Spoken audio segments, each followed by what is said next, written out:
हरिः ओं श्रीगुरुभ्यो नमः। अस्मद्गुरुभ्यो नमः। श्रीमते रामानुजाय नमः. ஆண்டாள் திருவடிகளே சரணம். రెండవ రోజు పాసురం. வையத்து வாழ்வீர்கள் நாமம் நம்பாவைக்கு செய்யும் கிரிசைகள் கேளீரோ பார்க்கடலுள் பெய்யத்து என்ற பரமநடிபாடி நெய்யுண்ணோம் பாலுண்ணோம் நாட்காலே நீராடி மெய்யிட்டெழுதோம் மலரிட்டுடா முடியோம் செய்யாதன செய்யோம் தீக்குறளை சென்றோதோம் ஐயமும் பிச்சையும் ஆந்தனையும் கை காட்டி ఉయ్యమారెన్ని యుగందేలో రెంబావాయ్. ఇప్పుడు ఈ పాసురం యొక్క అర్థాన్ని తెలుసుకుందాం.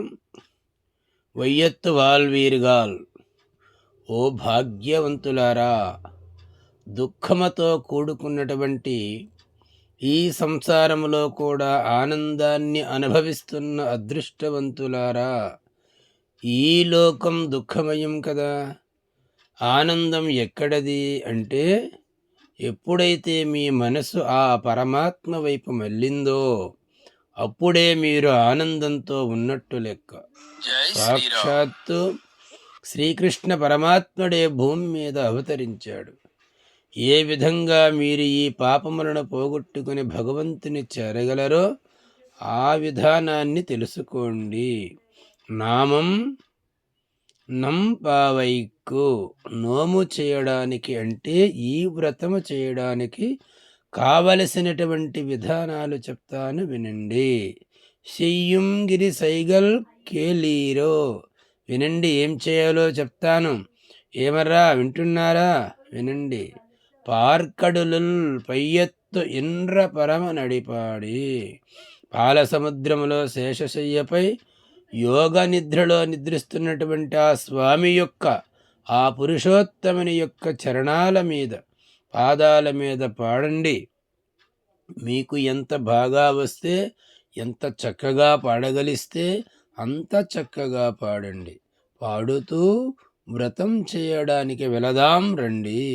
ఆయన పాల సముద్రముపై ఉండగానే ఆయన గురించి పాడితే అక్కడే ఆ తల్లి కూడా, ఆ లక్ష్మీదేవి కూడా ఆ స్వామి పాదాలను ఒత్తుతూ ఉంటుంది. కనుక ఆ సమయములో చక్కగా పాడితే ఆ తల్లి అనుగ్రహం కూడా మనకి కలుగుతుంది. లక్ష్మీదేవి దగ్గరే ఉంటాడు కాబట్టి అప్పుడే మనకు ఆ స్వామి దొరుకుతాడు. ఇప్పుడు మనం అందరము కలిసి ఆ శ్రీకృష్ణ పరమ నామాన్ని పాడుదాం. నెయ్యున్నోం పాలున్నోం నాట్కాలే నీరాడి. బిడ్డ అడిగింది ఏదైనా సరే, తల్లి ఇవ్వకపోతే ఆ పిల్లవాడు ఎలాగైతే మారాం చేస్తాడో, అలుగుతాడో, అలాగే మేము నెయ్యి తినము పాలు తినము అంటుందట ఆ తల్లి. పాలు తినడం ఏమిటండి, మరి విడ్డూరం కాకపోతే గొల్లలు కదండి. వాళ్ళ మనసు నిండా కూడా కృష్ణ పరమాత్మ నిండి ఉన్నాడు కాబట్టి వాళ్ళు ఏమి మాట్లాడతారో ఏమి చేస్తారో కూడా వాళ్ళకి తెలియదు. మనం పండగ వస్తే పాలు నేతితో కలిపి పిండి వంటలు చేసుకుంటాం కదా. అంచేత స్వామి మాకు కనిపించే వరకు కూడా మేము ఈ పిండి వంటలు తినం. నెయ్యి పాలు పాల పదార్థాలు ఏవి కూడా వాడము అని చెప్తుందట ఆండాల్ తల్లి. మైట్ ఎలుదోం మలరిట్టు నాం ముడియోం అంటే మేము కళ్ళకు కాటుక పెట్టుకోం, తలలో పూలు ముడుచుకోం అని అంటుంది. ఎందుకట? భగవంతుడు తనకు దూరంగా ఉన్నప్పుడు, మన మీద అనుగ్రహం లేనప్పుడు మనకి ఏ విషయాల్లోని కూడా ఆసక్తి ఉండదు.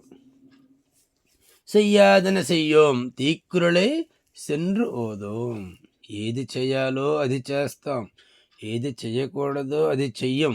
పెద్దలు చెప్తారు కదా, మనకు ఏ పని చేస్తే మంచిదో, ఏ పని చేస్తే చెడ్డదో, అందుకే పెద్దలు చెప్పిన దారిలోనే నడుస్తాం. ఎవరి మీద చాడీలు చెప్పం, లేనిపోనివి చెప్పం. అయ్యముం పిచ్చയും ఆందనయ్యం కైకాట్టి. దాన ధర్మాలు చేస్తాం, పేదలకు అన్నదానం చేస్తాం, జీవితంలో శక్తికి మించి తోడివారి సుఖానికి పాటుపడదాం. అంతా నాదే, నా కోసమే అన్న భావన పోవాలి. అంతా వాడిదే, వాడి కోసమే మనం అన్న భావన పెంచుకోవాలి. సర్వం విష్ణుమయం జగత్ అని అనుకుంటే అప్పుడు ఈ జగత్తులో నీదంటూ ఏమీ ఉండదు. దాన ధర్మాలు పుచ్చుకునేవారు తృప్తి చెందే వరకు ఇయ్యాలి. మనకి అవకాశం ఉంటే పెద్దలను గౌరవిస్తాం, పండితులను సన్మానిస్తాం. ఇలా ఎన్నెన్నో పెద్దలు చెప్పిన అన్ని రకాలైనటువంటి మంచి పనులు చేస్తాం అని చెప్తున్నారు ఈ 2వ పాసురంలో. ఉయ్యమార్ ఎన్ని ఉగందు ఏలేరు రంబావాయ్. ఈ వ్రత విధానాన్ని తెలుసుకుని వ్రతాన్ని ప్రారంభించండి.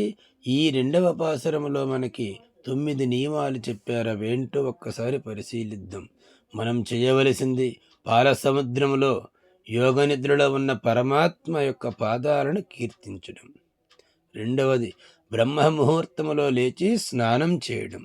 3వది తిరువారాధన. 4వది ప్రసాదములో తప్ప పాలు నెయ్యి తీసుకోకుండా ఆహార నియమాలు పాటించడం.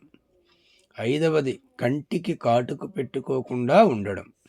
6 తలలో పువ్వులు పెట్టుకోకుండా ఉండడం. 7 పెద్దలు చెప్పిన మంచి పనులు చేస్తాం. 8 ఎదుటి వారిపై అదే పనిగా చాడీలు చెప్పం. ఆత్మస్తుతి పరనింద పనికిరావు. సీతాదేవి కూడా తాను లంకలో పడిన బాధలు రామునికి ఎప్పుడూ చెప్పుకోలేదట. 9 దాన ధర్మాలు చేయడం.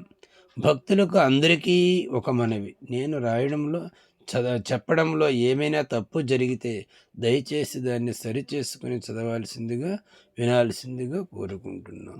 ఈ పాసురం యొక్క అర్థం చాలా జాగ్రత్తగా నెమ్మదిగా చదివితే మీ మనసుకి హత్తుకుంటుంది.